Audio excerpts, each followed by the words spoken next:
புதுச்சேரியில் ஆட்சி நிர்வாகத்தில் துணை நிலை ஆளுநர் தலையீடு அதிகம் உள்ளதாக ஆளும் கட்சி மட்டுமல்லாமல் எதிர்க்கட்சிகளும் குற்றம் சாட்டி வருகின்றன. மக்கள் பிரதிநிதிகள் கிரண்பேடிக்கு எதிராக இருந்தாலும் மக்கள் ஆதரவு அவருக்கு இருப்பதை மறுப்பதற்கில்லை. ஆளுநரிடம் அளிக்கப்படும் புகார் தொடர்பாக அவர் நேரில் சென்று நடவடிக்கை எடுப்பதே இதற்கு காரணம்.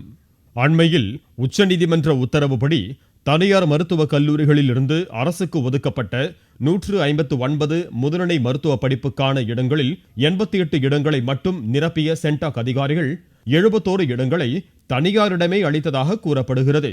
இதுகுறித்த புகாரின் பேரில் சென்டாக் அலுவலகம் சென்ற கிரண்பேடி தவறு செய்யும் அதிகாரிகள் சஸ்பெண்ட் செய்யப்படுவார்கள் என பகிரங்கமாக எச்சரித்தார். Whatever belongs to the people must belong to the people. Are you accepted? Are you right? Have you got the message? It can be done, madam, no problem. So, do you want any other order? Then the other order will have to come from Government of India, not from here. When do you start? How do you announce now? We'll discuss with secretary and get back. There's no need for discussion anymore. No. I'm sorry. I don't report to the secretary. Secretary reports to me. Okay, madam. Okay? You report to me. Why a secretary? So, you have to immediately take care and see this is order. Today, tomorrow we'll have. Today, no. If by tomorrow any one of you does not imply, you shall be placed under suspension. You go to the court and get yourself reinstated. No, today we'll delete all. Because the Lieutenant Governor is the final authority when it comes to service matters here. கிரண்பேடியின் இந்த அதிரடி நடவடிக்கைக்கு பொதுமக்களிடையே மிகுந்த வரவேற்பு ஏற்பட்டுள்ளது. கிரண்பேடியின் இந்த அதிரடி காட்சிகள் தற்போது சமூக வலைதளங்களில் வைரலாக பரவி வருகிறது. Go where? Where have you to go? You are here. I'm asking you to stay here and answer this. Yes. இந்த கல்வியாண்டுக்கான மருத்துவ மாணவர் சேர்க்கையில் ஆளுநர் கிரண்பேடி இந்திய மருத்துவ கவுன்சிலின் விதிமுறைகள் தெரியாமல் ஆட்சிக்கு களங்கம் விளைவிக்கும் வகையில் தவறான நடவடிக்கைகளை மேற்கொண்டு வருவதாக புதுச்சேரி முதலமைச்சர் நாராயணசாமி குற்றம் சாட்டினார்.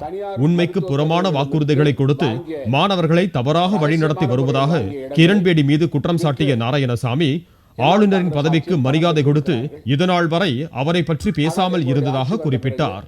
அதிகாரிகளையும் அரசியல் கட்சி தலைவர்களையும் ஊழல் பேர்வழிகள் என சமூக வலைதளங்களில் கிரண்பேடி விமர்சிப்பதாக குற்றம் சாட்டிய நாராயணசாமி அரசு நிர்வாகத்தில் கிரண்பேடி தலையிடுவதை இத்துடன் நிறுத்திக் கொள்ள வேண்டும் என எச்சரித்துள்ளார். தொடர்ந்து துணைநிலை ஆளுநர் அவர்கள் தன்னிச்சையாக ஒரு உத்தரவை போட்டு எங்களுடைய அரசுடைய உத்தரவு செல்லாது என்று கூறியிருப்பது நடைமுறைப்படுத்த முடியாத ஒன்று. ஆகவே துணைநிலை ஆளுநர் அவர்கள் அரசனுடைய வெளிப்படையான நிர்வாகத்தில் தலையிடுவதை நிறுத்திக் கொள்ள வேண்டும். இதனிடையே நாராயணசாமியின் இந்த குற்றச்சாட்டுக்கு பதிலளித்த கிரண்பேடி தனக்கு மாணவர்களின் நலனே முக்கியம் எனவும் அது சார்ந்தே தனது பணியை மேற்கொண்டதாகவும் விளக்கம் அளித்துள்ளார்.